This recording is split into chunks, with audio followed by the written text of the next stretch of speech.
மன்னர்கள் வந்து ஊர் சபை கலைஞ்சதுன்றதோட இந்த ஊர் எப்படி இயங்குச்சுன்ற அந்த பரிமாணத்தில் ஒரு பிரச்சனை வருது. அப்போ வந்து அந்த ஊர் உறுப்பினர் இறந்தாருன்னா ஊர் தீட்டாயிடுச்சு. ஏன்னா நம்மகிட்ட ஒரு 5 வகையான தீட்டு தான் இருக்கு. அதுதான் நம்ம சமூகத்தை இயக்குது. அப்படின்னா என்னன்னு கேட்டிங்கன்னா, இப்போ ஒரு பெரியவர் இறந்துட்டாரு அப்படின்னு குழந்தை பிறந்ததுன்னா அது புது அங்கத்தினரை அந்த இடத்துக்கு வருது. அப்போன்னா அங்காளி மாவமச்சாலேருந்து பெரியப்ப சித்தப்பா அத்தனை பேரையும் அது வந்து கட்டுப்படுத்து. 16வது நாள் அதுக்கு பெயர் சூட்டுற வரைக்கும் தீட்டு. இப்போ நம்ம அந்த தீட்டு தொடக்கம்ன்றதை புரிஞ்சிக்காம தீட்டுத்தோட சம்மந்தப்பட்ட ஒரு ஆளை தீண்டாமன் போனதே வந்து நம்மளோட சமூக ஆய்வாளர்களோட பிளர்வுன்னு சொல்லலாம்.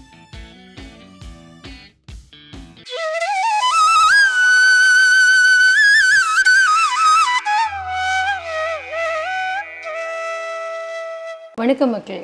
நம்ம பண்பாட்டில் நம்ம மரபில் இது இருந்திருக்கவே கூடாது, ஆனால் இப்போ வரைக்கும் நம்மளை இருந்து படாத பாடுபடுத்திக்கிட்டே இருக்குது அப்படிங்கிற ஒரு விடயத்தை பற்றி தான் நம்ம பேச போகிறோம். என்ன அப்படின்னா தீட்டு. இந்த சாத்திரம் சம்பிரதாயம் இந்த தீட்டெல்லாம் இருக்கு இல்லையா, இப்போ வரைக்கும் அதை தொடாத, அதை பார்க்காத, அங்கே நடக்காத, இதை செய்யாத, நம்மளை ரொம்ப கட்டுப்பாட்டுக்குள்ளே கொண்டு போய் ஏன்டா இப்படியெல்லாம் உருவாக்கி வச்சுருக்காங்க அப்படின்னு நம்மளை நினச்சி வருத்தப்படுற அளவுக்கு, சங்கடப்படுற அளவுக்கு நம்மளை பயமுறுத்தக்கூடிய ஒரு மரபு அப்படின்னா அது இந்த தீட்டு, இந்த சாத்திரங்கள், இந்த சம்பிரதாயங்கள். இது வேணுமா வேண்டாமா, இது எப்படி உருவாச்சுது, இந்த மாதிரியான பல செய்திகளை பல தகவல்களை இன்றைக்கி நாம் ஓவியர் மற்றும் சிற்பி திரு ராமச்சந்திரன் அவர்கள்கிட்ட கேட்டு தெரிஞ்சுக்க போகிறோம். வணக்கம் சார். பெரியவங்க என்ன சொல்லுவாங்கன்னா, இதெல்லாம் ஒரு நல்ல விஷயத்துக்காக தான் நாங்கள்லாம் உருவாக்கி வச்சுருக்கோம் அப்படின்னு ஒரு சாதாரணமாக சொல்லிட்டு கடந்து போயிடுவாங்க. ஆனால் பல மனிதர்களை அது படாத பாடுபடுத்தி எடுக்குது. அப்படி ஒரு மரபு நமக்கு தேவையாங்கிற கேள்வி பல தடவை மனசுக்குள்ளே வந்திருக்கு. உண்மையிலேயே இந்த தீட்டு அப்படிங்கிறது என்ன, இது தேவையா? இல்லை, தீட்டுன்றது வந்து உரிமை தான். உரிமை? ஆமாம். ஓ, வேற ஒன்றும் கிடையாது. சரி. எப்படி இப்போ நம்ம இப்போ என்ன நினைக்கிறோம்னா, இந்த சிறுத்த இயக்கங்கள் வழியாக வந்து தீட்டுன்னு ஒரு ஆட்களை நம்ம குறிப்பிடுறோம். தீட்டுப்பட்டவர், அவர் தீட்டு தொழில் செய்கிறாரு, இந்த மாதிரி நிறைய விஷயங்களை உருவாக்கி அதை தீண்டாமை வரைக்கும் நம்ம கொண்டு போகிறோம். தீண்டாதவர் அப்படின்ற இடம் வரைக்கும் கொண்டு போகிறோம். இந்த தீண்டாதவருக்கும் தீட்டுக்கு சம்மந்தம் கிடையாது. தீண்டாதவர்னு ஒரு ஆளே கிடையாது நம்மள. இப்போ தீண்டாதவர் யார் அப்படின்னா, தீட்டுன்றது வந்து தீண்டாமையை சொல்லலை அப்படின்னு வந்துட்டா, அப்போ தீண்டாதவர்ன்ற இடத்துக்குள்ளேருந்து இது பார்க்கப்படுது. தீட்டுன்றது தீண்டாதவர்ன்ற இடத்துல பார்க்கப்படுது. தீண்டுங்கிறதுக்கு எதிர்மறை. ஆமாம், எதிர்மறையாக இவங்க இப்போ புரிஞ்சுக்கிட்டு அதை சொல்லிகிட்டே இருக்கிறாங்க. இப்போ நாவிதர் இருக்கிறாரு, அவர் வந்து தீட்டு வேலை செய்கிறவர், தீண்டாதவர் அப்படின்னு நினைக்கிறாங்க. நாதஸ்வர கலைஞர்கள்லாம் இருக்கிறாங்க. இப்போ நம்ம திராவிட குடும்பத்தோட கலைஞர் இவங்கெல்லாம் பார்த்தா வந்து சின்ன மேளம்னு சொல்லக்கூடிய இன்னைக்கு பெரிய நாதஸ்வர வித்வான்கள் வந்து மேலக்காரங்க, அவங்க எல்லாருமே நாவிதர் மரபு அப்படின்னு நம்ம பொதுவாக நினச்சிக்கிறோம். நாவிதர் மரபு வந்து தமிழ் கல்ட்டில் தான் நாவிதர் மரபு. இப்போ அவங்க தெலுங்கு மரபில் இல்லைன்னா இந்த நாயக்கர் மரபை ஒட்டி உருவாக்கின இடங்களில் சின்ன மேளம்னு அதை சொல்லுவாங்க. இப்போ அவங்க தான் தேவதாசி வழக்கு இதுக்குள்ளே இருக்கிற இசை இதுக்குள்ளே இருக்கிறவங்க. அவங்க தான் என்னென்னா, நம்ம பாலச்சந்தர் படங்களில் கூட வந்து கமலஹாசன் வறுமைரான் சிறப்பில் அவங்க அப்பா பெரிய நாதஸ்வர கலைஞராக இருப்பார். இவர் உடனே சவரம் பண்ணுவார் கடைசியாக. ஆமாம். அப்போ ஏன் இதை தீட்டுன்னு அவர் நினைக்கிறார் அப்படின்னா, இப்போ நாவிதர்கள் வந்து சவரம் பண்ணுவாங்க. 4 விதர்னு இருக்குல்ல, தமிழில் 4 விதர்னு சொல்லக்கூடியவங்க மருத்துவர் பட்டம் அவங்களுக்கு. அவங்க மருத்துவர்கள். ஓகே. அவங்க ஆணும் பெண்ணும் மருத்துவம் பார்க்குறவங்க அடிப்படையில். அதனால் வந்து அந்த அந்த பண்டுவம்ன்றது தான் அந்த மருத்துவத்தை குறிக்கிறது வழக்கம். இப்போ பண்டுவம் முண்டுவம் வந்து இந்த சவரத்தை இதுன்னு சொல்லிட்டு இசை வரைக்கும் சங்கீதம் வரைக்கும் வந்து 4 இது வந்து தொழில் அவங்க செய்கிறாங்க. சரி. ஆனால் தமிழ் மரபில் அது தீட்டு கிடையாது. ஆனால் இப்போ வந்து இந்த நாயக்கர் காலத்தில் வந்து இந்த தாசி வழக்கோ இல்லைன்னா இதுக்குள்ளே இருக்கிற இந்த பிரிவில் அது தீட்டு. ஏன்னா இங்கே வந்து தமிழ் மரபோட நாவிதர் என்ன செய்வார்னா, கல்யாணத்தில் வந்து போய் எல்லாருக்கும் சவரம் பண்ணவும் செய்வார், அப்படியே வந்து இசைப்பார். அவர் திருமணம் பண்ணி கொடுக்குற உரிமை கூட அவருக்கு இருக்குது. அதனால் அவர் அந்த கல்யாணன்றது மங்களமான இடம் இருக்குல்ல, அப்போ அங்கே வர விருந்தாளிகளுக்கெல்லாம் வந்து சவரம் பண்ணுறதும் அப்புறம் பார்த்தா அவர் உடனே மங்களவாதிய கருவிகளை இசைப்பார், இதெல்லாமே இருக்குது. சரி. அப்புறம் ஒரு மருத்துவர்னால வந்து மருத்துவமும் பார்ப்பார். சரி. அதனால் அவருக்கு வந்து தீட்டே கிடையாது, தீட்டற்றவர் அவர். சரி. இப்போ இந்த தீட்டற்றவர் எப்படி தீட்டுக்கான இடமா மாறுச்சுன்றது தான் சமூக வரலாற்று போக்கு. ஆமாம். நம்ம இதை தெரிஞ்சுக்காம என்ன செய்யறோம்னா, இந்த 4 விதர் அப்படின்றது 4 தொழில் செய்கிறவங்க. இவரோட அடிப்படையில் இவர் ஒரு மருத்துவர். அவருக்கு பேர் என்னன்னா மருத்துவர் தான் பட்டம் அவங்களுக்கு. அவங்களோட மடங்கள் அது இதெல்லாம் பார்த்தா வந்து இடங்கை மருத்துவர், வலங்கை மருத்துவர்னு இருக்கும். அதில் போயிட்டு என்னன்னா இந்த 4 வேலையும் பார்ப்பாங்க. அவங்களுக்கு தீட்டே இல்லை. இப்படி தீட்டற்றவர் எப்போ தீட்டாக்குற மேலக்கார மரபு நாதஸ்வர மரபுன்றது அவங்களோடது தான். இப்போ இன்றைக்கி போயிட்டு நீங்கள் கச்சேரிகள்லாம் பார்த்தீங்கன்னா தெலுங்கு பின்னணியை சேர்ந்தவங்க தான் இருக்கிறாங்க. இப்போ ராஜரத்ன பிள்ளையிலேருந்து எல்லாருமே இந்த பிரிவுகளுக்கு வராங்க. அவங்க நிறைய விஷயத்த பண்ணுறாங்க. அப்போ இடைக்காலத்தில் நாயக்கர் மரபில் வந்து இன்னொரு குழு வந்து இதுக்குள்ளே பங்கு பெறுது. அவங்களும் ஆந்திராவிலேருந்து வந்ததாக சொன்னாலும் அவங்களும் ஏற்கனவே மொழியோட வந்து விரிவாக்கமோ பரவலோ வந்து ஒரு இனமாக இன்றைக்கி பார்க்கப்படுது. அப்படி இல்லை, அது அப்படி நம்ம புரிஞ்சுக்கணும்னு அவசியம் இல்லை. ஏன்னா ஒரு தேசிய எல்லையோ தேயமோ ஒரு நாடுன்ற பிரிவுக்குள்ள தமிழ்நாட்டோட இந்த மூவேந்தர் நிலப்பரப்போன்னு அதனோட நடுநாடு தொண்டை நாடுன்ற பரப்புக்குள்ளே நாவிதர்கள் தான் இருக்கிறாங்க. அவங்க தான் இதுக்குள்ளே ஃபங்க்ஷன் ஆகிறாங்க இந்த வேலைகளில். இப்போ அவங்கள தான் பெருவாரியாக தீட்டுன்னு நம்ம நினச்சிக்கிறோம். தீட்டு அடைஞ்சவங்க அதுதான் அவங்க எப்படி இந்த தீட்டு அப்படிங்கிற இந்த மரபுக்குள்ளே வந்தாங்க. அதுதான் இப்போ இந்த இடம் வந்து தீட்டுன்ற அந்த இடத்துக்கானது கிடையாது. இப்போ ஒரு தீண்டாதரோ தீட்டு தொழில் ஒரு செய்கிறதா எப்படி ஒரு மருத்துவம் தீட்டாகும்? இப்படி எல்லா கேள்வியும் கேட்டால் நம்மளோட வழக்கில் அது தீட்டாக சொல்லப்படல. அவரு தான் தீட்டு இல்லாதவர்னே அவருக்கு நம்மளுக்கு சொல்கிறாங்க. எந்த தீட்டும் அவரை பாதிக்காது அப்படின்னே அவருக்கு வந்து தனித்த உரிமை இருக்குது. இந்த இடத்த நம்ம இழந்துட்டோன்றது தான் நம்ம புரிஞ்சிக்க வேண்டியது. அப்போ தீட்டுன்னா என்னன்னு தெரிஞ்சுக்கிட்டா தான் இந்த விஷயத்துக்கு நம்ம போக முடியும். ஏன்னா இங்கே தீட்டுன்றது என்ன ஆகுதுன்னா பிற நபரை இழிவாக்குறது, இந்த வர்ண பாகுபாடுல ஒன்று அப்படின்றதா இவங்க நினச்சிக்கிட்டு நம்ம பேசிக்கிட்டு இருக்கிறோம். இப்போ அப்படியான வர்ண பாகுபாடுக்குள்ளே தீட்டுன்ற ஒன்று எப்படி இருக்குது அப்படின்னு கேட்டால் அதுவும் நம்மளுக்கு ஒரு கேள்விக்குள்ளாக்கக்கூடிய ஒரு இடமா இருக்குது. வர்ணத்தின் வழியாக தீட்டு அப்படின்னா நபர்களை குறிக்கிறத பார்க்குறாங்க. அப்போ வந்து இந்த ஆட்கள்லாம் வந்து தீட்டு காரியத்தோடு சம்மந்தப்பட்டிருக்கிறாங்க. அப்படின்னா எப்படி அப்படின்னா இந்த பெண்கள் இருக்கிறாங்கல்ல, இந்த மருத்துவம் அந்த வீட்டு பெண்கள் வந்து தூரமானாலோ குழந்தை பெற்றுக்கிட்டாலோ இது மாதிரி வேறு சம்பவங்களில் வந்து போய் மகப்பேறு பார்க்க போகிற இடங்கள்லாம் வந்து அந்த துணிகளையோ மற்றதையோ வண்ணார்கள் வந்து துவைக்கிறாங்க, இவங்க போய் அதுக்கு இது பண்ணிட்டு வராங்கன்றதெல்லாம் தீட்டு வேலைகளாக நினைக்கிறாங்க. தீட்டு வேலைகளாக. ஆமாம். ஏன்னா அந்த குழந்தை பிறந்தா தீட்டு, இவங்களுக்கு தீட்டு இல்லை. இப்போ அந்த பெண்மணி வந்து அந்த வீட்டில் தூரம் ஆனாங்க அப்படின்னா அந்த 3 நாள் வந்து அந்த வீடு எந்த மகளகாரியத்துக்குள்ளேயும் போக முடியாது. மாதவிடாய் காலத்தில் போக முடியாதுன்றதுனால அதோட சம்மந்தப்பட்ட இந்த வண்ணாரோ இந்த மருத்துவ பெண்களோ வந்து போகிறதுனால இவங்க தீட்டோட அந்த தீட்டு நிலையோட சம்மந்தப்பட்டவங்க. அந்த பெண்ணோட வீட்டுக்கோ அந்த குழந்தை பேருக்கோ வரக்கூடிய இடங்கள்ல இருக்கிற விஷயம். இப்போ இதை வந்து எப்படின்னா இது தீண்டாமையை குறிக்கிறதானே, தீண்டாமையை இது குறிக்கல, தீட்டுன்னு ஒன்று இருக்குது.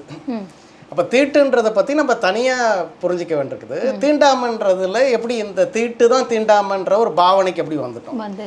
இப்போ வண்ணாரும் இப்போ எப்படி மருத்துவர்கள் வந்துட்டாங்களோ அதே மாதிரி பார்த்தீங்கன்னா உங்களுக்கு வந்து இப்போ பறையரும் வந்து இறப்பில் மேலே அடிக்கிறாரு. ஆனால் அதனால் அவர் தீட்டு ஆனவர், தீட்டு தொழில் இருக்கிறாரு. பறைய தீட்டு அப்படின்னு அந்த இசைக்கருவியை தீட்டாக்கிடுறாங்க. இசையாக்கி அதில் அடிக்கிறவர் அவர்லாம் தீட்டுனாலும் அந்த அந்த பறையர் சமூகத்தில் பறையடிக்கிற பிரிவுன்றது ஒரு குறிப்பிட்ட செக்டார் தான்.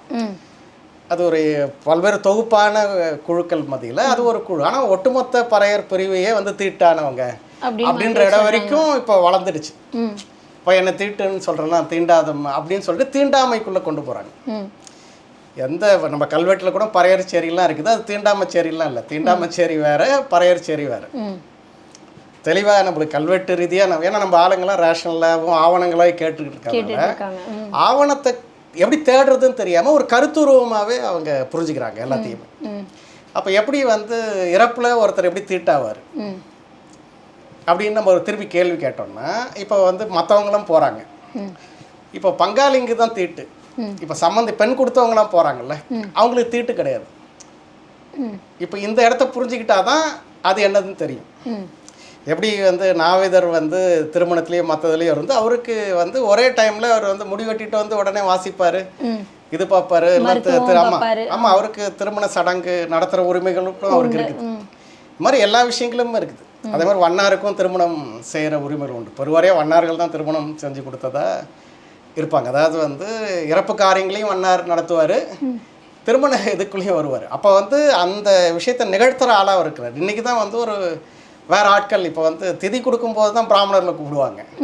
மற்றபடி இதுக்குள்ளே அந்த குழுவோட பூசாரி பிரிவில் வரவங்க தான் வண்ணாரும் நாவிதரும். அப்படியா? அவங்க தான் அதை செய்வாங்க. இது எப்போ இப்படி இருந்தது? எந்த காலகட்டம் வரைக்கும் முன்னாடி வரைக்கும் இருந்திருக்குது. எனக்கு தெரிஞ்சே வந்து ரொம்ப பின்னாடி 80 வரைக்கும் இந்த வழக்குகள் கிராமங்கள்லாம் இருந்தது. ஏன்னா 80 வரைக்கும் வந்து இந்த அரங்கு அப்போ இன்னைக்கு இருக்கிற ஒரு முற்றிலும் மாறான இடம் வந்து 80களோட நம்ம முடியுதுன்னு சொல்லலாம். இந்த பிரிட்டிஷ் பீரியட் ஆரம்பித்த இந்த ஊர் மாற்ற முறைகளில் கடைசியாக வந்து இந்த ராயத்தவாரின்னு ஒன்றத்தை சொல்ல வரும்போது ஊர் சபையை கலைச்சி தான் மன்றோ இதை கொண்டு வர்றாரு. அப்போ ஊரோட உறுப்பினரோட இறப்பு காரியத்தில் இந்த வண்ணாரும் நாவிதரும் இருக்கிறாங்க. அப்போ என்னென்னா இந்த ஊரை கலைச்சிட்டதுனால இந்த நபரை இந்த சடங்கை பண்பாட்டு ரீதியாக நம்ம எடுக்க முடியாதுல்ல. அப்போ மன்றோ பிரிவில் தான் இது என்ன ஆகுதுன்னா இந்த ஒரு குடும்பத்தை மட்டும் வச்சுக்கிட்டு, அன்றைக்கி நாவிதர்களும் இவங்களும் பல குடும்பங்கள் இருந்தாங்க. இப்போ ஒரு குடும்பத்தை மட்டும் இந்த சடங்குக்கு வச்சுக்கிட்டு இப்படி வந்துட்டாங்க. அவங்களோட 150 வருட வாழ்க்கையில் என்ன ஆகுதுன்னா ஒரு 4-5 தலைமுறையில் ஒருவேளை நம்ம வந்து இந்த வேலைக்கு மட்டுமே தான் இந்த ஊரில் அவங்க இருக்கிறாங்க. இவங்க இல்லைன்னா அண்ணாரும் நான் வந்து நாவிதரோ வரலைன்னா ஒரு பணத்தை போய் புதைக்க முடியாது. அதனால் ஒரு கட்டாயமாக நான் வேறு இதுக்கு போகிறேன்னா ஒரு குடும்பம் தான் இருக்குது, ஒன்று அனுப்ப மாட்டேன்னுவாங்க அவங்க. இந்த மாதிரியான நெருக்கடிகள்லாம் வந்து 80களோட ஓரளவுக்கு அது ஒரு பெரிய நெருக்கடியான இடத்துல வருது. நம்ம தமிழ் சினிமாவுக்குள்ளே பார்த்தீங்கன்னா இந்த ஒரு குடும்பமான வண்ணார்களோ நாவிதர்களோ பயங்கர இடிவாக அவங்க வேறு ஏதோ அந்த பசங்களை ஆசைப்படுவாங்க, அதுக்கெல்லாம் போக முடியாது. ஏன்னா அவங்கள தவிர்த்து இந்த சடங்கு செய்கிறதுக்கு ஆள் கிடையாது. இதுக்கு என்ன நினைக்கிறாங்கன்னா ஊர் சபை கலைஞ்சது தான் அது காரணம். இதுதான் வரலாற்று ரீதியான காரணம். நம்ம இந்த பண்பாடு எதிலிருந்து முகிழ்ந்து வந்தது, ஏன் வந்து இந்த சடங்குகளில் செய்ய வேண்டியிருக்குது அப்படின்ற கேள்வியை நம்ம எழுப்பாமல் என்ன பண்ணிட்டோம் அப்படின்னா இவங்க தான் ஊர் வச்சிருக்கு பாருங்க, இந்த வண்ணார் நாவிதர் விட மாட்டேங்குது, இறப்பு காரகத்துக்கு செத்து போன போனத்துக்கு சவரம் பண்ண வைக்கிறான், இது பண்ண வைக்கிறான்னு எல்லா விஷயங்களும் அதுக்குள்ளே அந்த பார்வையிலே சொல்லப்படுது.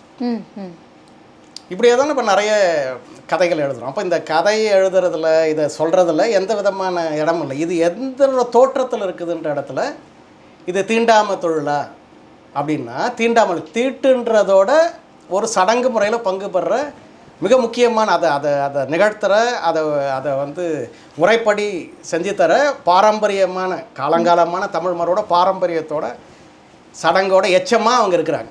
அப்போ 1800கள் வரைக்கும் நம்ம வந்து வண்ணார்லேருந்து எல்லாருமே இந்த தொழில் பண்ணிட்டு இருந்திருக்காங்க. ஒரு குறிப்பிட்ட சமூகம் மட்டுமே இதை வந்து செஞ்சுக்கிட்டு இருக்கல. திருமண சடங்குகள் வரைக்கும் எல்லாருமே வண்ணார்லேருந்து நாவிதர்கள் வரைக்கும் எல்லாருமே செஞ்சுக்கிட்டு இருந்திருக்காங்க. கோயில் பூசையும் வண்ணார் தான் பண்ணுவார், திருமணத்துக்கு இருப்பார், வண்ணாரை கேட்டு வண்ணார் குடும்பத்தை கேட்டு தான் பெண்ணே கொடுப்பாங்க.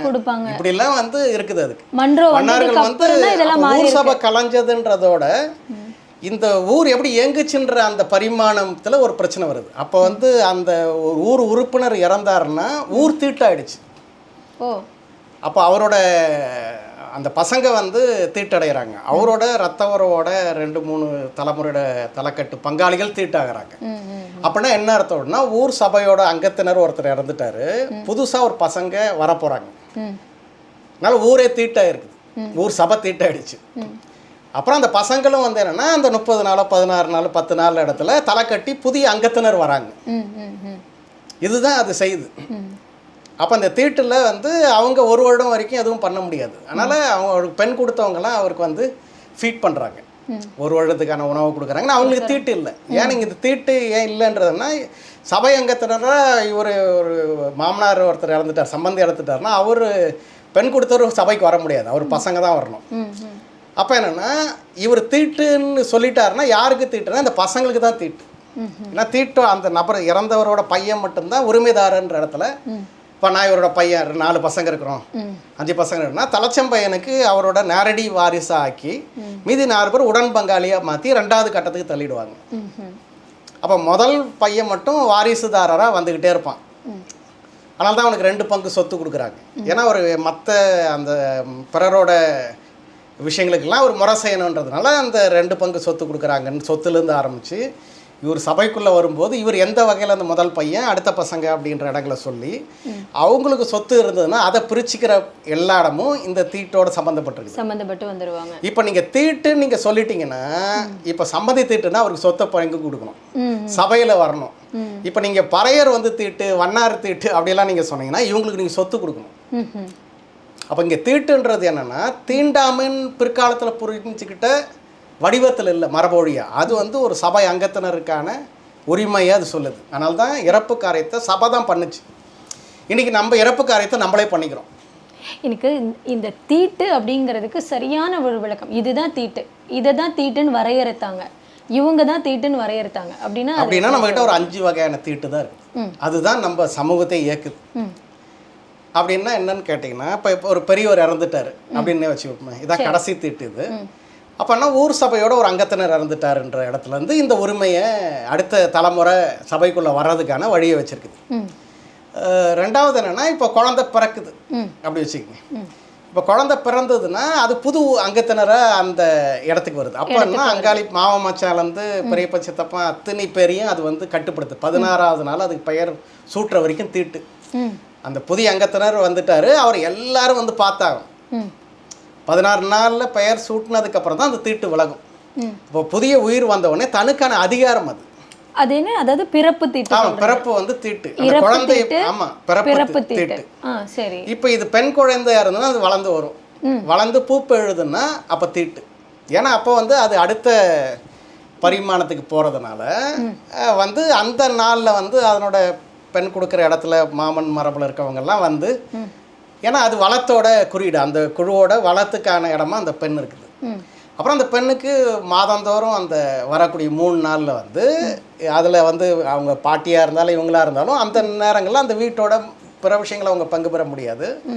இல்லைன்னா மேஜராக அந்த தலைமை தாங்குகிற பெண்ணு அதில் சம்மந்தப்பட்டிருந்தா அந்த நிகழ்ச்சியை பண்ண மாட்டாங்க, அதை தள்ளி வச்சுருவாங்க. ஏன்னா பெண்கள் தான் நிறைய அந்த வீட்டோட சடங்குகளையும் மற்ற கொள்வினை கொடுப்பினையோ மற்ற விஷயங்களை சம்மந்தப்பட்டிருக்கனால இந்த பெண்ணோட இடத்துல வந்து அந்த வீடு எதுலேயுமே செயலற்றதாக இருக்கும். சரி.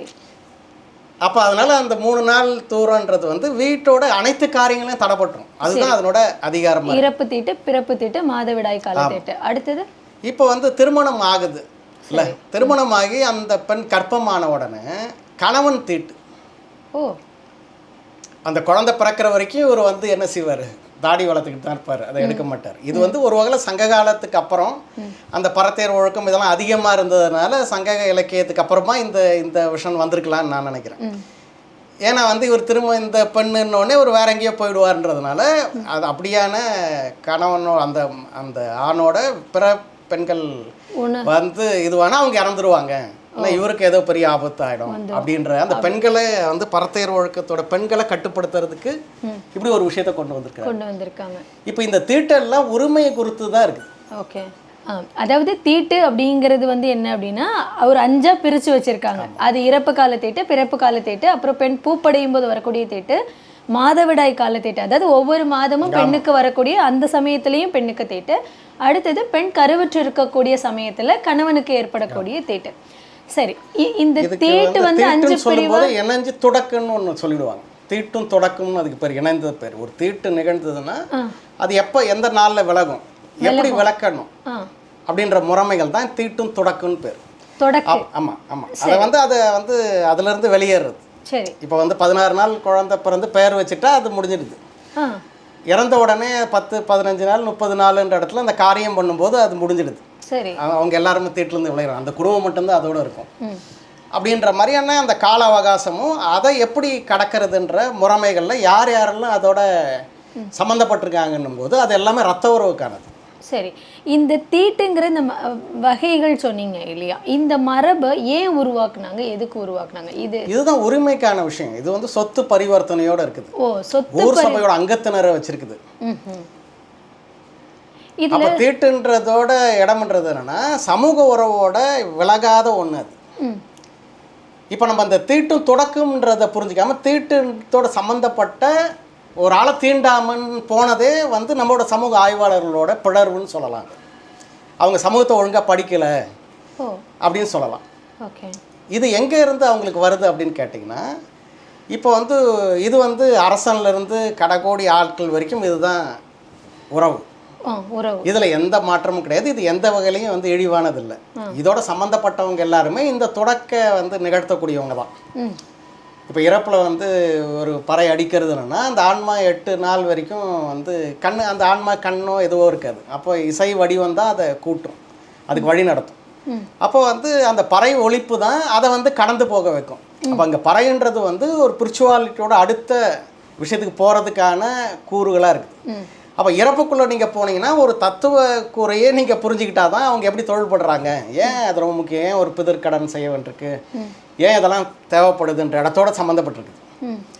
இப்போ இதெல்லாத்தையும் நம்ம விட்டுட்டு என்ன செய்கிறோன்னா அந்த நிகழ்வுக்குள்ளே இருக்கிறது வந்து ஒரு உரிமைக்கான இடமா இருக்குது. இப்போ நம்ம அந்த இடத்துல 2 தவிர நம்ம இன்றைக்கி இருக்கிற மானுடவியல் ஆட்களோ இல்லைனா வந்து சமூகவியல் படித்தவங்க என்ன பண்ணிட்டாங்கன்னா, வரலாற்றை நம்ம ஒன்றும் ஆய்வே பண்ணலை என்னை பொறுத்த வரைக்கும்.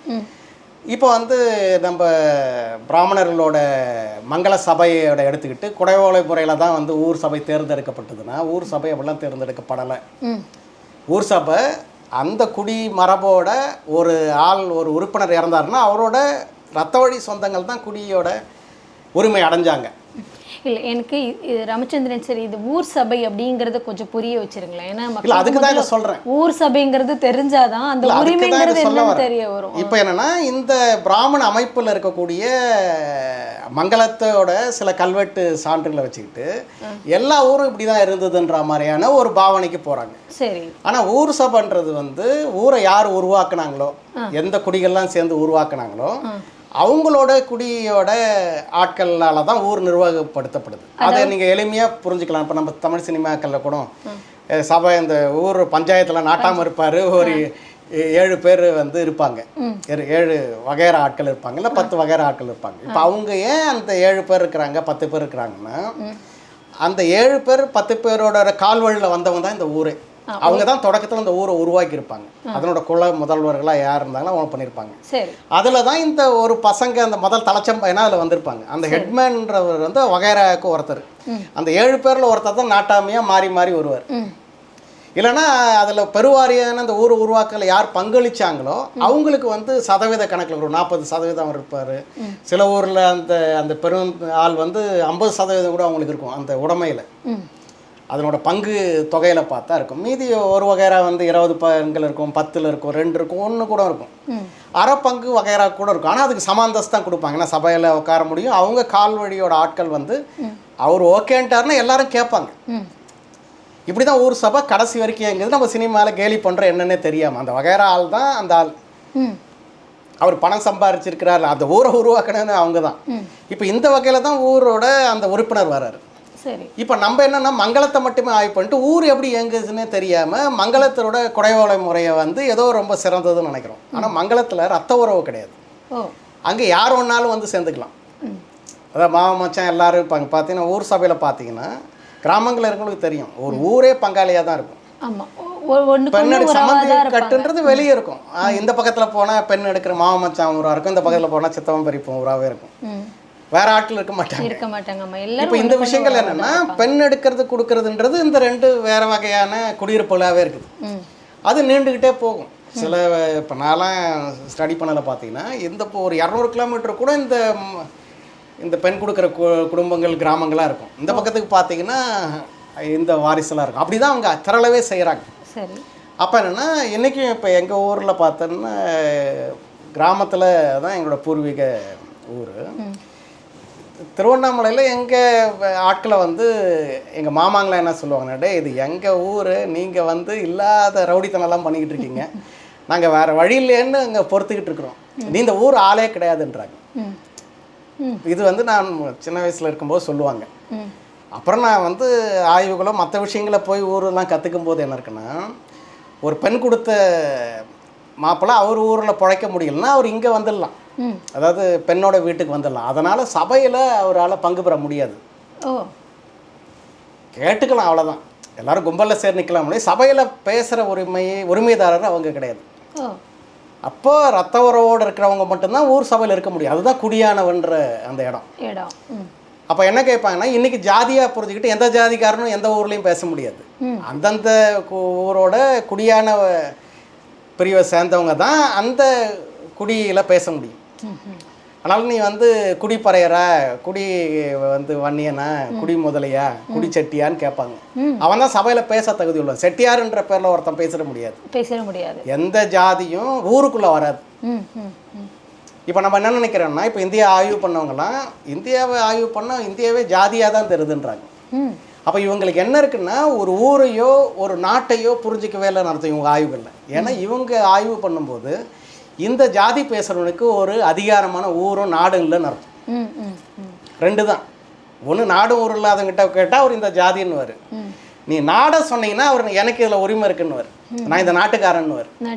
நர்மதையோட வடகரையில் இருக்கேன், தென்கரையில் இருக்கேன், கிழக்க இருக்கேன், மேற்க இருக்கேன், இதில் இருக்கேன்னு அவன் வந்து அவன் பேரோடவே பட்டம் சொல்கிற வழக்கெல்லாம் இருக்குது இங்கே. எந்த ஊருக்காரன்றலாம் சொல்லி நான் இந்த ஆள் அப்படின்றான். அதனால தான் பெண் எடுக்க போகும்போது என்னென்னா, இவர் இங்கே பிழைக்க வந்திருப்பார், இங்கே பெண் கொடுக்க மாட்டாங்க அவருக்கு. ஏன்னா இங்கே அதுக்கான ஏன்னா இப்போ கூட நம்ம இன்னைக்கு கூட பேசுகிறோம்ல, இப்போ வீடு இருக்காப்பா மாப்பிள்ளைக்கு, அப்போனா பெண் கொடுக்கணும். அப்போ வீடுன்றது என்னன்னா அடிப்படை உரிமை. இன்னைக்கு பொருளாதாரமாக புரிஞ்சுக்கணும். அன்றைக்கி வீடு அன்னைக்கு என்ன குடிமைன்றது தான் அடிப்படை உரிமை. அப்போ குடிமையானவருக்கு மட்டும்தான் எல்லா சலுகையும் அங்கே உண்டு. குடிமை அற்றவர் வந்து பொழைச்சிக்கலாம். ஆனால் அங்கே குடிமைன்றது வந்து அதில் உரிமை, அதோட அந்த ஊர் சபை நிகழ்த்துறவர், அவர் தலைவராக ஒருவர், எல்லாத்துலேயும் ஒரு பங்கு பெறக்கூடியவர். எந்த ஜாதி பிரிவில் இருந்தாலும் இந்த குடிமை உள்ளவங்க சமமான ஆளுங்க. இன்னைக்கு குடிமை போயிட்டதுனால நீங்கள் ஜாதி ரீதியாக வந்து எந்த சமமற்றதான் நினைக்கிறீங்க. எந்த ஊர்லேயுமே ஜாதிக்கு வந்து எந்த மரியாதையும் கிடையாது, குடிமைக்கு தான் மரியாதை உண்டு. இப்போது அந்த ஊரில் உரிமை இருக்கிறது, அந்த உரிமை தான் தீட்டு அப்படிங்கிற மாதிரி நீங்கள் சொன்னீங்க இல்லையா? அதாவது குடியானவன் அவனுக்கு தான் உரிமை இருக்குது, அதுதான் தீட்டு அந்த அப்படிங்கிறத கொண்டு வந்தாங்கன்னு நீங்கள் சொன்னீங்கல்ல. குடியானவர்கள் அங்கே வந்து ஒரு உரிமை கொண்டாடுறாங்க. இதில் இந்த 10 நாள் ஒதுக்கி வைக்கிறாங்க, 15 நாள் ஒதுக்கி வைக்கிறாங்க. பிறப்பு தீட்டு வந்ததுனாலும் 10 நாள் ஒதுங்கி இருக்கணும், இறப்பு தீட்டு வந்தாலும் 10 நாள் ஒதுங்கி இருக்கணும் அப்படிங்கிற மாதிரியான ஒரு சட்டம் வகுத்து இருக்காங்க இல்லையா? இல்லை, அது வந்து தொடக்குக்கான நாள். அதுதான் கடந்து போற நாள்ல தொடக்குன்னு ஒரு டைம் சொல்றாங்கல்ல. 10 நாள்ன்றது மினிமம். அந்த ஆன்மா 8 நாள் வரைக்கும்ங்கிறது போவாது. இப்போ அந்த மனைவி இருக்கிறாங்கன்னா அவங்கள தாலி எடுக்கிறது வந்து 8வது நாள் எடுப்பாங்க. ஏன் எடுக்கிறாங்கன்னா அது வரைக்கும் அந்த ஆன்மா இருக்கும்னு அவங்க கிட்ட ஒரு மறுபிறப்பு கோட்பாடோட நம்பிக்கை இருக்கு. அதுதான் அதனோட காரணம். அது முடிஞ்சு 2வது நாளுக்குள்ள 10 நாள்ல முடிச்சிருவாங்க. இல்லைன்னா சில குழுக்கள் வந்து போரிடுற மறவர் குழுக்களாக இருந்தாங்கன்னா அவங்க ஒரு வாரம் எடுத்துப்பாங்க. இப்படின்னு அந்த அவங்களோட முறைமையை பொறுத்து 30 நாளோ 10 நாளுன்றதெல்லாம் மாறும். இது வந்து அவங்க தொடக்க நிகழ்த்துற அவங்களோட தொழில் மரபை ஒட்டியிருக்கிற பாங்கில் அது நிகழுது. இது சடங்கு இல்லையா? இது எப்படி தீட்டுங்கிறதுக்குள்ள நீங்கள் இப்போ இந்த சடங்குன்றது வந்து நீங்கள் திரும்ப ஊர் சபைக்கு இந்த பையன் போகிறான்றதான் இதனோட முடிவு தலை கட்டிக்கிறது. அது வரைக்கும் தலை கட்டுற உரிமை. தலை கட்டுறதுன்னா நீங்கள் வந்து தனியான குடும்பம் ஆகிட்டீங்க. அந்த பெரியவர் இருக்கும்போது அவர் கீழே இருக்க எத்தனை பசங்க இருந்தாலும் அவங்களுக்கு அந்த உரிமை கிடையாது. ஒரு கல்யாண பத்திரிக்கை போய் நீங்கள் வைக்கிறீங்க, ஏதோ அழைக்கிறீங்கன்னா அந்த பெரியவருக்கு தான் அழைப்பு சொல்லுவாங்க. அப்போனா எல்லாருமே வந்தாகணும். இப்போ இந்த பெரியவர் இறந்துட்டாருன்னா இந்த எல்லாருமே பிரிஞ்சிருவாங்க, தனித்தனி குடும்பம் ஆயிடுவாங்க. அப்போ வந்து இந்த ஆட்கள் வந்துடுறாங்க, இவங்க சொத்தும் பிரிக்கப்படணும், இல்லை கூட்டு உறவாக அங்கே இருக்கலாம். அப்போனா இப்போ தனித்தனி ஆளாக மாறிடுறாங்க. அப்போ சபைக்கு புதிய ஒருத்தர் இறந்தால் 4 பேர் வந்துடுறாங்க. இதுதான் அந்த ஈவெண்ட். இப்போ நீங்கள் இன்னைக்கு குடும்ப ரீதியான இடத்துல சுருங்கிட்டதுனால, ஊரே உங்களுக்கு இல்லாதனால இந்த சடங்கு இன்னைக்கு தேவையற்றது. உங்களுக்கு ஊரே இல்லை, உங்களுக்கு குடுமையே கிடையாது. குடுமைக்கு நீங்கள் இதெல்லாம் இந்த ஊரை நீங்கள் உருவாக்கலை, நீங்கள் பங்கு பெறலை. இன்னைக்கு ஊர் உருவாக்குறதுக்கு அந்த மாதிரியான குறிப்புகள் கிடையாது. அப்படின்றதோட மாறுபாடு நீங்கள் புரிஞ்சுக்க முயற்சி செய்யணுமே ஒழிய இது இல்லைன்னு வாதிட்டு இருக்கு. இது வந்து பழைய மரபில் ஒரு ஊர் எப்படி உருவாகி அதை தொடர்ந்து வந்தாங்க அப்படின்றதோட நெடுங்கால மரபு. அது ஒரு 1000 வருஷத்துக்கு முன்னாடி அந்த கிராமம் இருந்தால் கிராமம் வழியாக அப்படி தான் வந்திருக்கு. அதனால தான் ஒரு அரசன் வந்து அந்த ஊரை போய் சொந்தம் கொண்டாட முடியாது, அரசன் போய் உள்ள வரி வாங்க முடியாது, அரசனுக்கு அங்கே அனுமதியே கிடையாது. இப்படி புரிஞ்சுக்கிட்டா அரசுக்கும் இந்த ஊர் சபைக்குமான இடத்துல ஊருக்கு சபைக்கிட்ட தான் அரசன் வரியை கேட்க முடியும், தனிநபரை போய் அவர் கேட்க முடியாது. சரி, அரசனுக்கு இந்த ஊர் சொந்தம் கிடையாது, சரி, ஊருக்கு தான் சொந்தம். அதனால் இப்போ ராஜேந்திரனோ ஒரு நாயக்கரோ இந்த ஊரில் எதனா தானம் வழங்கணும் எதனா கொடுக்கணும்னா பைசா கொடுத்து வாங்கி தான் அவங்களுக்கு கொடுக்கணும். இப்போ ஊருன்றது யார் உருவாக்குனாங்களோ அவங்களுக்கு சொந்தம். இதுதான் குடிமை. சரி. அதனால தான் என்னென்னா ஒரு அரசன் வந்து இந்தியாவில் எந்த அரசுகளும் ஏன் ஊரை போய் தொட முடியல அப்படின்னு கேட்டிங்கன்னா அந்த ஊரை அவங்க தான் உருவாக்குனாங்க. அந்த குடிமை மரபை அவங்க வச்சுருக்குறாங்க. அப்போ குடிநீக்கம் செய்யப்பட்டவங்க மட்டும்தான் எப்படி குடிநீக்கம் செய்யப்படலாம் அப்படின்னா அவங்கள தான் சண்டாளர்னு சொல்கிறாங்க. குடிநீக்கம் செய்யப்பட்டவன் சண்டாளன். ஏன்னா அவன் இந்த குடிமையோட அடிப்படை கட்டமைப்புக்கு துரோகம் செய்கிறான். அப்படின்னும் போது அவன் அண்ணன் தண்ணி பழகக்கூடாதுன்ற இடத்துல தீண்டாத ஆட்களை வச்சுருக்குறாங்க. அப்போனா 5 தலைமுறைக்கு அவங்க வர முடியாது ஊருக்குள்ளே. பெண் குடுக்கல் எடுக்கல் நிகழ்த்த முடியாது அந்த ஊரோட. அவங்களோட சொத்து பத்தை விற்க வாங்குகிற உரிமைகள் அற்றவங்களாக மாறிடுறாங்க. இதில் இந்த சபையிலேருந்தே வெளியேற்றப்படுறாங்க. 5 தலைமுறை ஆகும். 5 தலைமுறைக்கு 5 தலைமுறை குடிநீக்கம்னா இந்த குடிநீக்கம் செய்யப்படுறது என்னன்னா நீங்கள் அதீதமான ஒரு துரோகத்தை பண்ணியிருக்கணும் அந்த குடிக்கு. இவனை தான் சண்டாளன்னு சொல்கிறோம். இவனை தான் இந்திய சமூகம் சண்டாளன்றவனை தான் தீண்டாதவன் சொல்லுது. அவங்கள மட்டும். அப்போ என்னென்னா எந்த பிரிவில் இந்த குடிமையோட எந்த ஜாதி பிரிவில் இருக்கிறவனும் அந்த ஜாதிக்கு துரோகம் செஞ்சாலும் சண்டாளன் ஆகிடுவான். ஒட்டுமொத்த ஊருக்கு செஞ்சால் சண்டாளன் ஆகிடுவான். அப்படி தான் வந்து பார்த்தீங்கன்னா உங்களுக்கு ராமாயண கதைகளில் ராமரோட முப்பாட்டன் சொல்லக்கூடிய திருசங்கு வந்து சண்டாளன்னா சபிக்கப்படுறாரு. ஓகே. அப்படித்தான் தீண்டாதவர்கள். அதனால தான் அம்பேத்கர்லாம் என்ன பண்ணுறாருன்னா இப்போ என்ன நீ வந்து தீண்டாதவன்னா இதை பாரு திருசங்கு சண்டாளன் இவர் சண்டாளன்னும் போது அப்போ நீ சொல்கிற எல்லாரும் சண்டாளன் தானே அப்படின்னு போகிறது என்னென்னா அவரோட புரிதலின்மையை காட்டுது. குலதுரோகன்றது தான் சண்டாளன் ஒழிய இது இழி பிரிப்பாக மாறலை. அவர் தகுதி நீக்கம் செய்யப்படுறாரு. ஆனால் இங்கே தீட்டுன்றது வந்து தீண்டாமன்ற அந்த குடிக்கு துரோகம் பண்ணுவர. இப்போ நம்ம இவர் கூட அம்பேத்கர் மொழிபெயர்த்த இந்த புத்தரோட வரலாற்று கதைகளில் புத்தரே கூட ஒரு இடத்துல சொல்கிறார். கிருஷ்ணத்தோட கோசல அரசனோட அந்த ராஜகுருவோட சிஷியங்கிட்ட பேசும்போது எங்களை கூட வந்து எங்கள் முன்னோர்கள் வந்து அரசோட ஒரு துரோகம் பண்ணதுனால எங்களை வந்து குடிநீக்கம் பண்ணிட்டாரு. நாங்கள் அதுக்கான ஆள் இல்லை அப்படின்றத நிரூபிக்கிறதுக்கு நாங்கள் வந்து எங்களோட ரத்த உறவை வந்து கலங்கம் அடையாமல் வச்சுக்கிட்டோம். அது என்னென்னா எங்களோட சொந்த சகோதரிகளோடு இணைந்து நாங்கள் வந்து ரத்த கலப்பற்றவங்களாக இருந்தோம். அப்போ ஒரு கட்டத்துக்கு மேலே அரசருக்கு புரிஞ்சு எங்களை திரும்பவும் அவர் இணைச்சிக்கிட்டாரு. அந்த அடிப்படையில் தான் நான் என் சாக்கியத்தோட பெருமைன்றது என்னென்னா இதுன்னு சொல்கிறார். அப்போ அவங்களோட மூதாதை முறையில் குடிநீக்கம் செய்யப்பட்டு எப்படி நாங்கள் அதோட வந்தோம் அந்த இடத்துல தன்னோட அந்த குடி மரபோட பெருமையை புத்தரே சொல்கிறாரு தான் வந்து இருக்குது. புத்தர் சொல்கிறார் தன்னை இது வந்த பிராமணன் நீ கன்னியாகுப்த பிராமணன் நீ என்னடா ஆளுன்றதையும் கேட்குறாரு. நீ எப்படி வர நீ எந்த ஆளு நீ அப்படின்னு அவனை அட்ரஸ் பண்ணுற இடத்துல இந்த குடிமையை பற்றி தான் புத்தர் முதல்ல வைக்கிறாங்க. அப்போ குடிமைன்றது வந்து இந்தியாவோட கல்ச்சரில் ரொம்ப முக்கியமானது. இதுதான் அடிப்படையானது.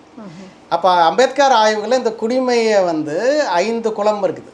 அதாவது அரி குலம் வந்து அதே மாதிரி சூரிய சந்திர அரி அப்புறம் வந்து குரு அப்புறம் காசிப குலம் 5 குலம் தான் அடிப்படையில் சமணம் பௌத்தத்தோட ரெக்கார்ட்லேயும் நம்ம வந்து வட இந்திய இவங்க இப்போ இந்து புராணங்கள்லாம் தொகுத்துறாங்களா அதில் அடிப்படையில் கூட 5 குலம் தான் இருக்குது. 5 குலத்துக்குள்ள 4 வர்ணம் இருக்குது. அப்போ சூரிய குலத்துக்குள்ள இருக்கிற வர்ணத்தில் பிராமணனுக்கும் சத்திரியனுக்கும் சண்டை. அதில் அந்த பிராமணனை வந்து சத்திரியர் மறுத்துடுறாரு, பிராமணனும் சத்திரியர் மறுத்துட்டாருன்ற இடத்துல தான் 2 பேருமே சண்டாளர் ஆகிட்டாங்க. பிராமணன் சண்டாளன் ஆகிட்டான், இவனும் சண்டாளன் ஆகிட்டான்றதான் இடம். அதனால தான் அந்த குலத்தோட ராஜகுருவாக இருக்கக்கூடிய வசிஷ்டர் என்ன செய்கிறாருன்னா புராணங்கள்லேருந்தே போயிட்டார், ராமாயணத்துக்கு அப்புறம் இல்லை. ஏன்னா இந்த சண்டை மோதல்களை அவர் காலாவதி ஆகிட்டாங்க. அப்புறம் வசிஷ்டர் எங்கேயுமே வரலை. அப்போன்னா வசிஷ்டரோட பின்னொட்டுகளில் வந்த இந்த ஆட்கள் இருக்கிறாங்கல்ல சூரிய குலத்தோட ஆட்கள் பின்னாடி வந்து சண்டாளர்களாக வெளியே வராங்க. அதே மாதிரி இந்த பிராமணர்களும் வெளியே வராங்க. அப்போ அவங்களோட மூல வடிவத்தோட குலப்பெயரான இஷ்வாகுன்ற இடத்துல பிராமணர்களும் இருக்கிறாங்க, சத்திரிகளும் இருக்கிறாங்க, சண்டாளர்களா அப்படின்றது தான் அதனோட இடம். அப்போ என்னென்னா இந்த சண்டாளத்தன்மை வந்து உங்களோட அரசு அமைப்பு உங்கள் குலக்குழுவோட நிர்வாக பிரிவுக்குள்ளே இருக்கிற மோதல் இருக்கிற ஒன்று. அப்போ அதில் தீண்டாமன்றது இந்த இடத்துல இருக்குது. நம்மளோட வட இந்திய புராண கதைகள்லாம் பார்த்தீங்கன்னா ஒரு குடிநீக்கம் செய்யப்பட்ட ஒரு சத்திரியர் வந்துடுவார் குடும்பத்தோட. அதை அப்படி சொல்ல மாட்டாங்க, ஏதோ ஊரில் மறுத்துட்டாங்க வந்துடுவார் இவர் தனியாக. அதே மாதிரி குடிநீக்கம் பட்ட இன்னொரு பிராமணன் வருவான், ஏதோ ஒரு காட்டுலையோ எங்கேயோ மூளை சந்திப்பான். நீங்கள் வந்து தான் அதோ ஆகணும்னு சொல்லிட்டு இந்த குடிநீக்கம் பட்டு இந்த 2 சண்டாளர்களும் சேர்ந்து தன்னோட சொந்த குடியை வீழ்த்தினது தான் வந்து நம்ம புராணங்கள் வழியாக நம்ம தெரிஞ்சுக்க வேண்டிய வரலாறு. ஓ 2 சண்டாலும் சேர்த்து டேய் எங்களை வெளியே அனுப்பிட்டீங்களா, நாங்கள் வந்து உங்களை கொல்றேன்டான்ட்டு குடிகள் அப்படி தான் காணாமல் போச்சு. நீங்கள் தொல்குடிகள்லாம் ஏன் காணாமல் போச்சு அப்படின்னா குடிகளால் நீக்கப்பட்ட இந்த 2 பிரிவோட சண்டாளர்கள் சேர்ந்து குடியை காலி பண்ணிட்டாங்க. அப்படின்னா அதனால தான் என்ன ஆகுதுன்னு கேட்டிங்கன்னா ஒரு சேனையை திரட்டுறது, பணத்தை வச்சு திரட்டுறது, அதாவது வீரசேனன், சூரசேனன், தனநந்தன் இந்த பேரில் தான் நம்ம கிட்ட கதைகள் வரும். அப்ப இந்த ஆட்கள் என்னன்னா குடிநீக்கம் செய்யப்பட்டு குடியை வீழ்த்தி புதிய அரசை உருவாக்கினவங்க. இப்ப தமிழ்நாட்டில் நீங்க போயிட்டு அப்படிலாம் ஒரு ஆளை நீங்க வந்து ஒரு 12ஆம் நூற்றாண்டு வரைக்கும் 13 வரைக்கும் கூட நீங்க சொல்லிக்கலாம், அப்படிலாம் புதுசா யாருமே வரல. ஏன்னா இங்க தொல்குடிகள் சேர சோழ மரபுல இருந்து இந்த வட்டார திணைக்குடிகளோட குழுக்கள் அப்படியே இருந்தாங்க. அவங்க தான் திரும்ப வந்துகிட்டு இருந்தாங்க, வேற ஆள் வரல. நாயக்கர் காலத்துக்கு அப்புறம் தான் கதைகள்ல நம்ம ஓவியங்களை பார்க்கும்போது வீரசேனன் வந்தார், சூரசேனன் வந்தார், தனநந்தன் வந்தார், இதெல்லாம் போட்டு ஒரு கதையை சொல்லிக்கிட்டே போவாங்க. அப்படின்னா இவங்க அத்தனை பேரும் ஏதோ ஒரு உதிரிங்க. ஒன்று கூட்டான ஒரு மறவர் தலைமை இருந்ததுனால நாடை ஜெயிச்சவங்க. இல்லை ஒருத்தன் சாகச வீரனாக இருப்பான், அவன் ஏதோ ஒரு வகையில் ஜெயிச்சு எல்லாரும் ஜனங்க இவன் பக்கம் வந்திருப்பாங்க. ஒருத்தன் எங்கேயோ கொள்ளடிச்ச பணத்தை வச்சிருப்பான், அவன் எல்லாரையும் கூலிக்கு படை திரட்டி ஜெயிச்சிருப்பான். இந்த கதைகள் தான். தீண்டாமன்றது அது மட்டும்தான். அந்த தீண்டாமன்றது வந்து சமூக சடங்குகள் இல்லை, இந்த ஒட்டுமொத்த அந்த குழுக்கோட துரோகம் பண்ணவன். அது ஒட்டுமொத்த அந்த ஜாதிக்கு அது வந்து ஒரு இது கிடையாது. அதாவது வந்து இது சடங்குலாம் கிடையாது, அவங்க ஒரு நிர்வாக மதிப்பீட்டில் அவரை வந்து நீக்கிறாங்க. அப்புறம் அவங்க வாரிசுகள் புழங்கி வெளியே வந்து திரும்ப 5 தலைமுறை ஆகும். அப்போ அது என்ன ஆகுதுன்னா இவர் வந்து இந்த குல துரோகத்தை ஏதோ ஒரு வகையில் செய்யக்கூடாதுன்றது இந்த ஊரில் இருக்க அனைத்து குடிகளும் வந்து அச்சப்படுறாங்க. ஏன்னா என்ன ஆகும்னு கேட்டிங்கன்னா இதில் சில குடிகள் வந்து அந்த தலைமை குடிகளோட எட்மனோட பசங்க யாருன்னா இருக்கிறாங்க, அந்த பெண்கள் யாருன்னா இருக்காங்கன்னா அவங்க எதனா ஆயிட்டாங்கன்னா, அவங்க வேற குலத்தோடையோ கலப்பு மனம் இதுக்கெல்லாம் போனாங்கன்னா கூட என்னன்னா அவங்கள வந்து விளக்குறாங்க. விளக்கும் போது என்ன இருக்குன்னா அவங்களோட பின்வட்டான 4 தலைக்கட்டோட வாரிசுதாரர்களும் வந்து குடிநீக்கம் செய்யப்படுறாங்க. இப்போ நான் சொன்னல ஒரு 20-30 கிராமத்துக்கு ஒரு 100 கிலோமீட்டர் கூட இந்த குடியோட தொடர்புடையவங்க இருப்பாங்க, அவங்க எல்லாமே கூட குடிநீக்கம் செய்யப்பட்டுருவாங்க. இந்த பெண்ணோ இந்த ஆணோ வேற ஒரு குடியிலேருந்து ஒரு பெண்ணை கட்டிக்கிறான், இந்த தலைச்சம்பையன் மட்டும் கட்டிக்கிறான்னா அப்போ வந்து அவனை கொன்னுடுறாங்க. அதனால ஏன்னா எல்லாருமே போக முடியாதுல்ல, அந்த பெண்ணையும் ஆணையும் கொன்னுட்டு அவங்கள குலதெய்வமாக வச்சுக்கிற வழக்கு இருக்குது. குலதெய்வங்கள் அப்படிதான் வந்து நாயக்கர் காலத்துல அதிகமா இருக்குது, பழைய காலத்துல அது இல்லை. நாயக்கர் காலத்துல குடிமை நீக்க வந்து இந்த நிறைய பேர் உள்ள வர்றதுனால இந்த சிக்கல் வருது. அதுல என்ன செய்யறாங்கன்னா இந்த குடிகள்லாம் சேர்ந்து அவங்கள கொன்னுடுறாங்க, அந்த ஆணும் பெண்ணையும் கொல்லிட்டு அவங்களோட. ஏன்னா இவ்வளவு பேர் வந்து குடிநீக்கம் செய்யப்பட்டுருவாங்க. அதனால தான் இன்னைக்கு வந்து கலப்பு திருமணத்துல ஏன் எல்லா குடும்பமும் பதறதுன்னா அதுக்கு ஜாதி பெருமைலாம் கிடையாது, இந்த குடிமை நீக்கம் ஜெனட்டிக்கலாக அவங்க கிட்ட பதட்டமா இருக்கு. நீ பண்ணிட்ட இந்த மாதிரி அப்பனா என்னோட ரத்த உறவுகளுக்கு இத்தனை தலைக்கட்டும் 18 பட்டியோட தலைக்கட்டுமே குடிநீக்கம் செய்யப்பட்டுரும், அதுக்கு நம்ம வந்து ஒரு வழியாயிட்டோமேனு பதட்டம் அடைகிறான் அவன். அப்போ இந்த குடிகள் கிட்ட கலப்பு திருமணம் செஞ்சுக்க கூடாது அப்படிங்கிற ஒரு கட்டுப்பாடு இருந்துச்சா? அந்த தலை அந்த அந்த ரத்த உறவு தலைச்சம்பையன்கிட்ட இருந்து வர்ற இடத்துல இருக்குது. 2ஆம் 3ஆம் கட்டு பையன் கல்யாணம் பண்ணிக்கிறது அவங்களுக்கு பிரச்சனை இல்லை, அவன் பெருசா பாதிக்கப்பட மாட்டான். அப்பனா இந்த ரத்த உறவோட இந்த சகோதரத்துவத்தோட இடம் வந்து அதிகாரத்தோட சம்மந்தப்பட்டிருக்குது. அப்போ அதை நீக்குது. இந்த பதட்டத்தை வரலாற்றியலாளர்கள் வந்து முறையா பேசி, இப்போ ஊர் சபை இழந்து நம்மளுக்கு 200 வருஷம் ஆகுது, ஒன்றும் உனக்கு அது மண்டையில் ஏறலையா, நீ எங்கேயோ ஊருக்குலேருந்து பழைக்க பஞ்சம் பழக்கம் வந்து உன் கிராமம் உனக்கு சம்மந்தம் 5 தலைமுறை கூட வெளியே வந்துட்டான், ஆனால் இப்போவும் நீ ஏன் பதட்டம் அடைகிறன்னா இவனோட எச்சத்தில் அந்த தொன்மத்தோட எச்சம் வந்து இவனை அச்சுறுத்திக்கிட்டே இருக்குது. ஜெனட்டிக்கலான அந்த நாலேஜ் வந்து இவர் அச்சுறுத்துது. இது வந்து ஜாதியாக புரிஞ்சுக்கிறான் இன்னைக்கு, அது வந்து ஊர் சபையோட உரிமையில் குடிமையில் இருக்குது. இத்தனை நாளும் மக்களுடைய மனதுக்குள்ள எந்த மாதிரியான ஒரு தகவல் பதிஞ்சிருந்தது, ஒரு சிந்தனை இருந்தது அப்படின்னு சொல்லி பார்த்தோம் அப்படின்னா, தீண்டத்தகாதவர்கள் எல்லாம் ஒன்று தான், ஒரே மாதிரியான விஷயம்தான் அப்படிங்கிற மாதிரி தான் பதிஞ்சிருந்தது. இப்போ உங்களோட நான் உரையாடினதில் என்ன ஒரு தெளிவு கிடச்சிருக்கு அப்படின்னா, தீட்டுங்கிற ஒரு மரபு இருக்குது, ஆனால் அந்த தீட்டுக்கும் இந்த தீண்டத்தகாதவர்களுக்கும் எந்த சம்மந்தமுமே கிடையாது. அது ஒரு ஊர் கூடி அமைஞ்ச அந்த ஊர் சபை, அந்த ஊர் சபையில் இருக்கக்கூடிய விடயங்கள் இதெல்லாம் சேர்ந்து தான் இந்த தீண்டத்தகாதவர்கள் அப்படிங்கிற ஒரு விஷயமே உருவாச்சுதே தவிர்த்து அந்த தீண்டத்தகாதவர்களுக்கும் அந்த ஜாதிக்கும் கூட எந்த தொடர்புமே கிடையாது.